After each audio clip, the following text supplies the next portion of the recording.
当年我离婚以后呢，我就后悔了。 After the divorce, I realized that I had made a big mistake, but by then it was too late. My ex-husband refused to remarry. These 5 years have taught me that women should not choose divorce lightly. 95% of women feel regret after divorce. In marriage, a woman must not be too aggressive. I was too aggressive, always thinking that whatever my husband did was wrong, so I found him unpleasant in every way. I was determined to change him, but never reflected on my own problems.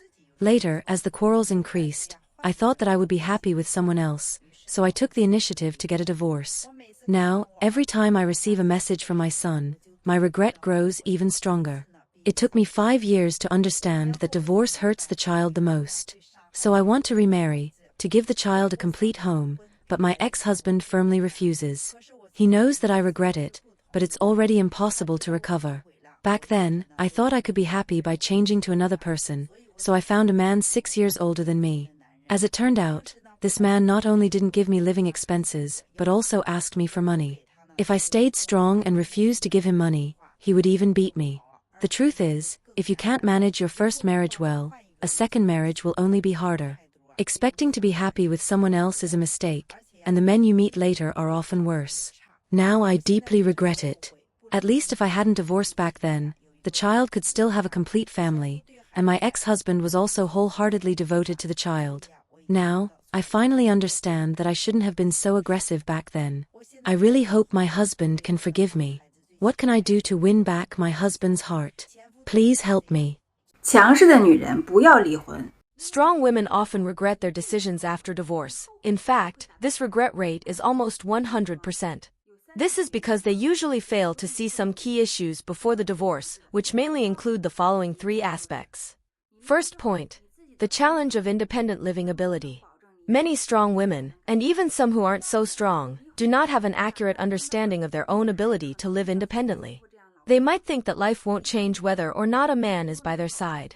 However, after the divorce, they realize that they have to face numerous trivial matters in daily life, such as cooking, using household appliances, navigating while driving, fixing clogged drains, or having no one to pick them up from work on rainy days. In marriage, these problems were usually solved quietly by their husbands, and these women never felt them. When the husband is no longer around, they realize that they are actually struggling to deal with these issues. Second point, many strong women do not consider whether they can find someone as tolerant as their ex-husband after divorce. A strong personality often means there are some communication problems. For women with such personalities, only men who appear gentle and easygoing can get along with them. Men who have a bit of character or a strong sense of self usually cannot tolerate this kind of dominance. After divorce, these women may think that any man they find will be better than their ex-husband, but this is often not the case. Many women end up with men who are prone to violence after divorce. They fail to see the problems in their own personalities and often believe they bear no responsibility for the marriage breakdown. Third point, the ex-husband becomes a better person after divorce. Many women, before divorce, think their husband is the worst man in the world. However, after the divorce, they see the changes in their ex-husband and regret it.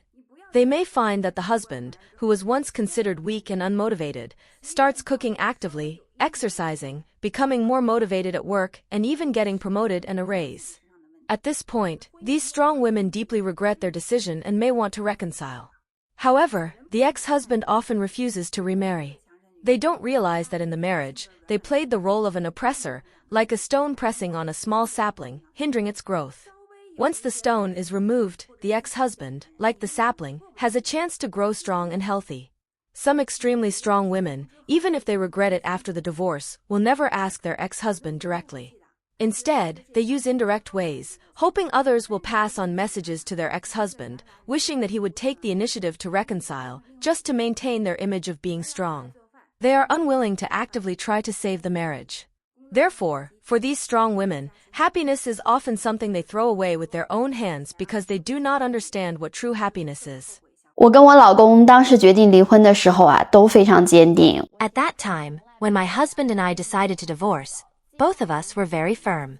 I complained that he didn't do housework, had a bad temper, was chauvinistic and proud, not romantic, lazy, and lacked ambition, along with a bunch of other bad habits. He, on the other hand, felt that I was not gentle enough, was too tough, and said harsh words. We often had small quarrels every 3 days and big fights every 5 days. He would even point at my nose and call me a shrew and a lunatic.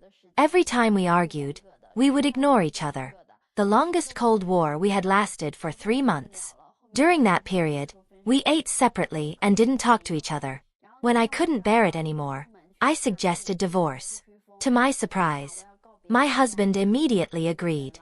That night, I went out for a walk, wanting to say goodbye to this home and this person. While walking, I accidentally saw a perfume advertisement that said, "Don't be a lifetime critic of each other." This made me suddenly realize that for the past 2 years, we had been doing just that, being each other's critics. I was always finding faults in my husband, and he also saw only my flaws. When I thought about it, whose life isn't filled with trivialities and chaos? Whether life becomes a disaster or a fairy tale is up to us. If I really separate from him, will I meet a better person? Does a man who earns $1,000,000 annually, is tall and handsome, loyal, does housework, takes care of children, is romantic, and has a good temper really exist? Even if he exists, why would he like someone like me? After thinking about it over and over again, I decided not to act impulsively. After all, whose pot doesn't have soot at the bottom?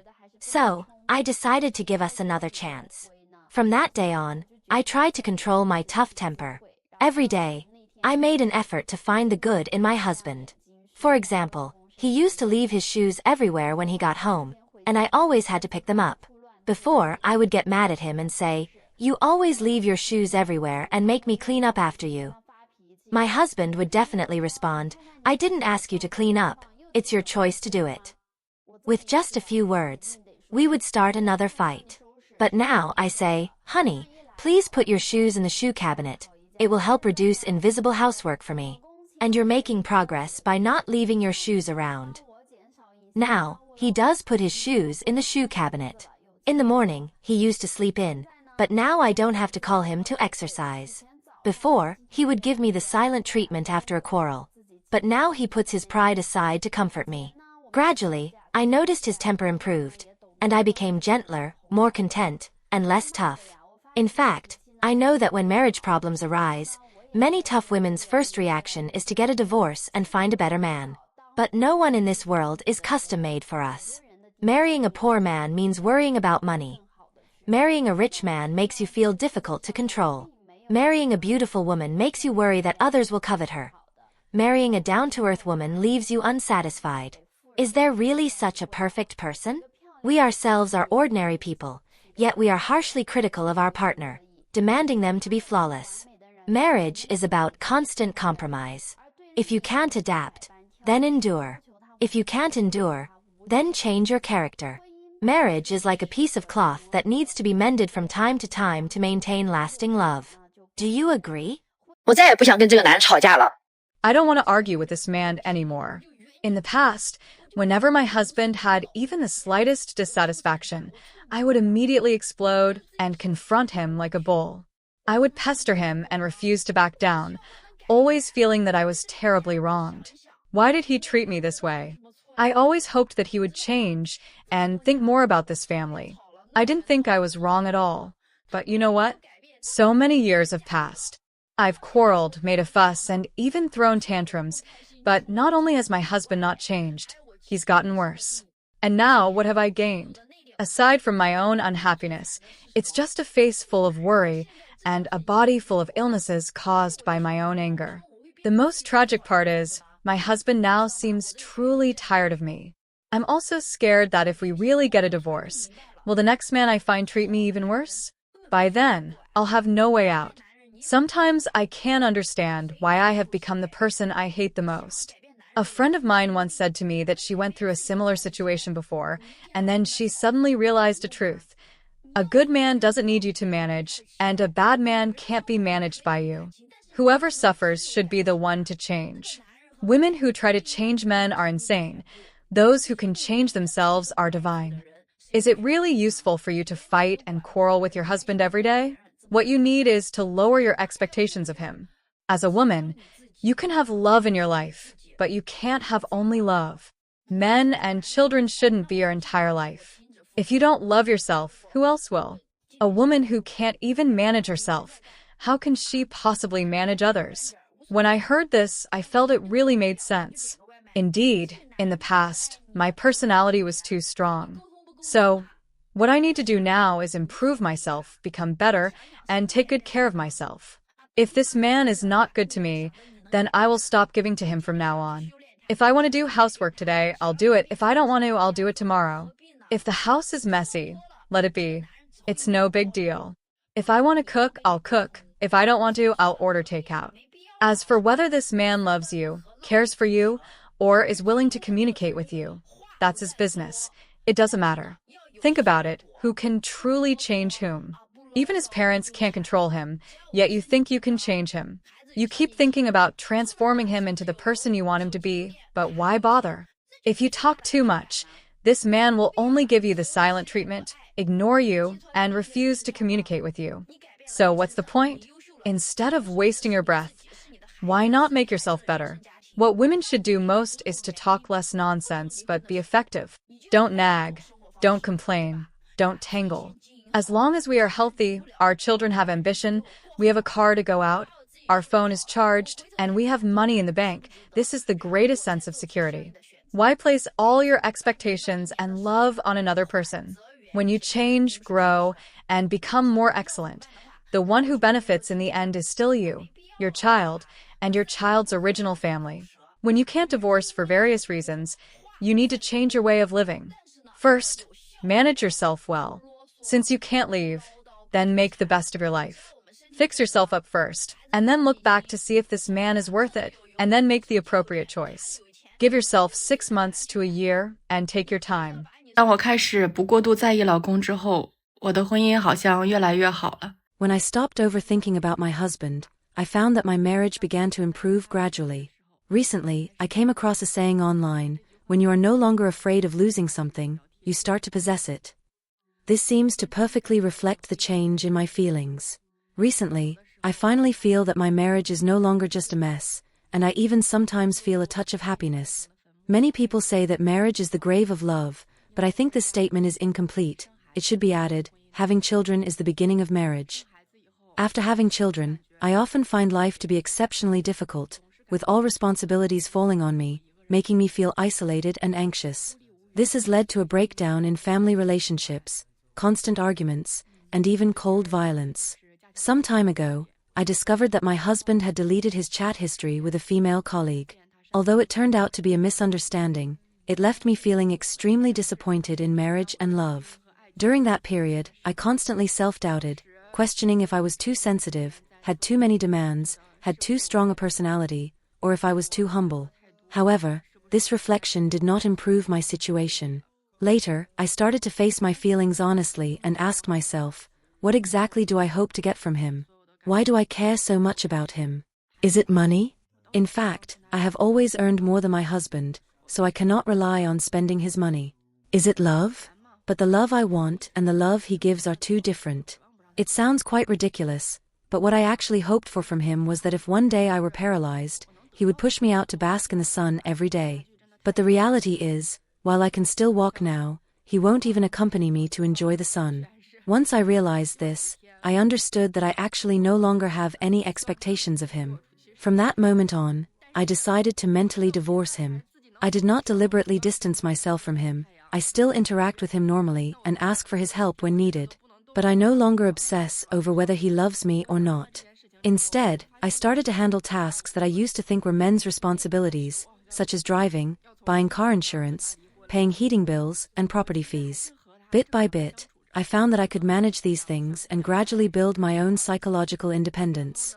If one day he is no longer around, it seems that I could still live well.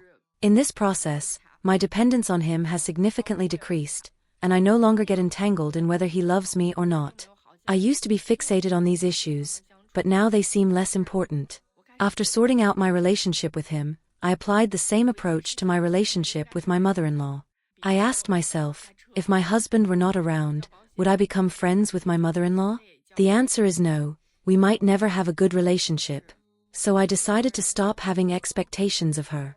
I used to think I should treat my mother-in-law as well as I treat my own parents.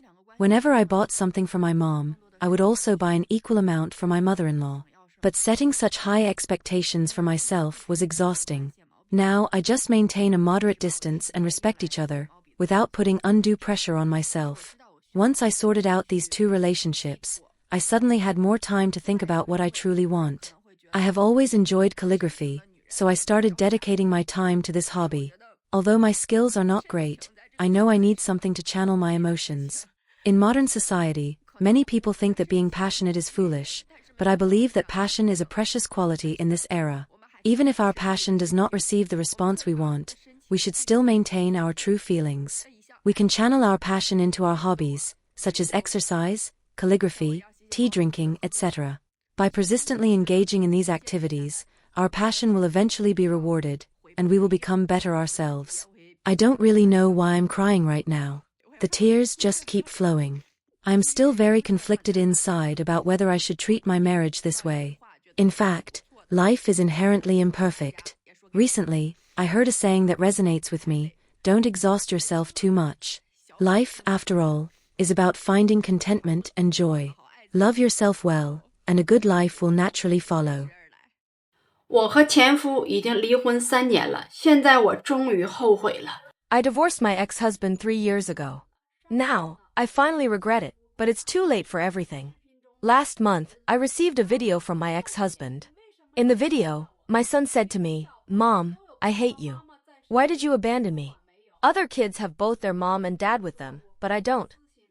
Hearing those words, I broke down in tears, feeling as if a knife was piercing my heart, with tears streaming down my face. At that moment, I felt deep regret and self-blame.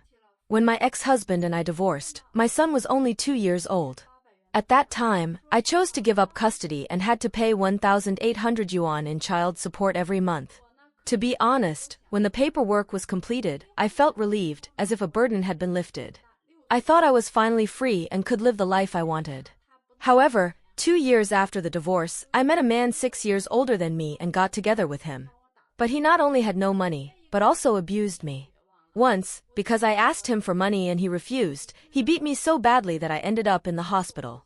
At that moment, I felt utterly hopeless and lost faith in life, locking myself in my room every day, unwilling to see anyone.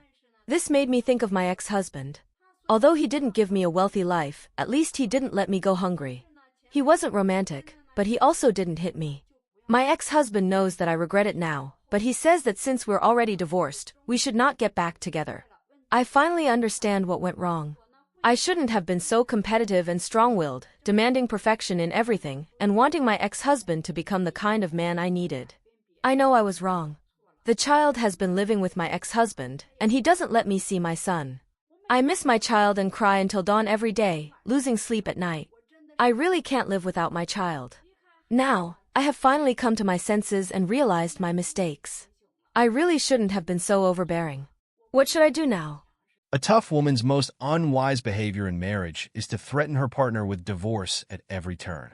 In fact, the weight and impact of the word divorce entirely depend on your own value, or rather, how much loss divorce would bring to the other party. The most important thing for a person is to have self-awareness.